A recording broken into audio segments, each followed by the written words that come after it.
എൻ്റെ പേര് ജോക്കുട്ടി. ഞാൻ തലവടി നിവാസിയാണ്. ചങ്ങനാശ്ശേരിയിൽ ബിസിനസ് സംബന്ധമായിട്ട് 84 വന്നതാണ്. 83 അവസാനം വന്നതാണ്. 2 വർഷക്കാലം ഞാൻ വീട്ടിൽ നിന്ന് പോയി വന്നു. പിന്നീട് ചങ്ങനാശ്ശേരിയിൽ തന്നെ താമസിച്ച് ബിസിനസ് നോക്കി. അന്ന് ഈ ഓർത്തഡോക്സ് പള്ളിയിൽ സ്ഥിരം വരികയും അവിടെയുള്ള ആൾക്കാരുമായിട്ട് കൂടുതൽ പരിചയപ്പെടുകയും ചെയ്യാൻ എനിക്ക് സാധിച്ചിട്ടുണ്ട്. ഞങ്ങൾ കുറച്ച് വീട്ടുകാർ മാത്രമേ ഉള്ളൂ, 75 ഇടവകങ്ങൾ മാത്രമേ ഉള്ളൂ. അതുകൊണ്ട് ഓരോ വ്യക്തികളുമായിട്ടും ആ രീതിയിലുള്ള അടുപ്പം സൂക്ഷിക്കുവാൻ എനിക്ക് സാധിച്ചിട്ടുണ്ട്. അങ്ങനെ ഷൈനിയിൽ കുഞ്ഞുമനുഷ്യനായിട്ടും നല്ല അടുപ്പത്തിലായിരുന്നു. ഞാനിവിടെ വരുമ്പം നല്ല രീതിയിൽ തന്നെയാണ് പുള്ളിയുടെ ബിസിനസ്.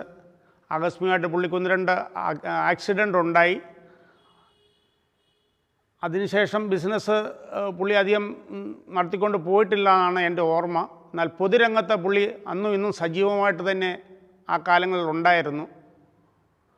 ആ ബന്ധം തുടർന്ന് ആ കുടുംബമായിട്ടും മകനുമായിട്ടും നമുക്ക് നടത്തിക്കൊണ്ട് പോകാൻ സാധിച്ചിട്ടുണ്ട്. പള്ളിയുടെ പുനർനിർമ്മാണ സമയത്ത് പുള്ളി പള്ളിയുടെ ഏത് കാര്യത്തിനും എന്നാലും പുള്ളി കൈ അയച്ച് സഹായം ചെയ്ത് തന്നിട്ടുള്ള വ്യക്തിയാണ്. അങ്ങനെ തന്നെയാണ് പുള്ളിയുടെ മരണശേഷവും പുള്ളിയുടെ മകനും ആ രീതിയിൽ തന്നെയാണ് മുന്നോട്ട് പോയിട്ടുള്ളത്. ഇപ്പോഴും ഞങ്ങൾ ആ രീതിയിലുള്ള ബന്ധം പുലർത്തിക്കൊണ്ടിരിക്കുന്നു. എങ്കിലും പുള്ളിയുടെ വേർപാട് ഞങ്ങൾക്കൊരു തീരാ ദുഃഖമായിട്ട് തന്നെയാണ് ഇടവക നിവാസികൾക്കെല്ലാം അനുഭവപ്പെട്ടിട്ടുള്ളത്.